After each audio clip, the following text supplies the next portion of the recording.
Hi guys, പവിത്രം promo റിവ്യൂവിലേക്ക് എല്ലാവർക്കും സ്വാഗതം.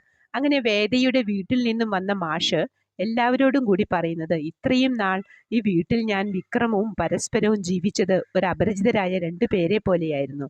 അതിന് കാരണക്കാരൻ ഈ ഒറ്റ ഒരുത്തനാ എന്ന് വിനായകനെ ചൂണ്ടി പറയുമ്പോൾ കമല അത് അത്ഭുതത്തോടെ മാഷിനെ നോക്കുന്നു.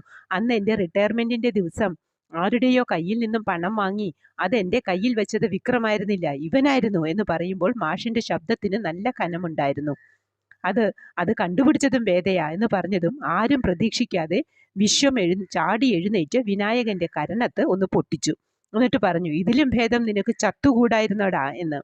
അടികൊണ്ട കവിൾ തടവിക്കൊണ്ട് മാഷിനെ നോക്കി നിൽക്കുന്ന വിനായകനോട് മാഷു പറഞ്ഞത്, രണ്ടിനോട് ഇറങ്ങി പോകാനാ പറഞ്ഞത് എന്ന് ആക്രോശിച്ചു. ആ ഒച്ച കേട്ട് നന്ദിനി ഞെട്ടിപ്പോയി. പിന്നീട് കമലയും വിക്രമും കെട്ടിപ്പിടിച്ചു കരയുന്നു. ഇവിടെ വേദയും മാഷിനോട് എതിർത്തു പറയേണ്ടി വന്നതിലും വിക്രമിനെ തിരിച്ചയച്ചതിലുമുള്ള വിഷമത്തിൽ കരയുന്നതാണ് പ്രമോവായി കാണിച്ചത്. പ്രമോ ഇഷ്ടപ്പെട്ടുവെങ്കിൽ ലൈക്ക് ചെയ്യാനും ഷെയർ ചെയ്യാനും സബ്സ്ക്രൈബ് ചെയ്യാനും സപ്പോർട്ട് ചെയ്യാനും മറക്കരുത്. അടുത്ത ഒരു അടിപൊളി എപ്പിസോഡിന്റെ പ്രമോവുമായി വരുന്നതുവരെ കാത്തിരിക്കുക.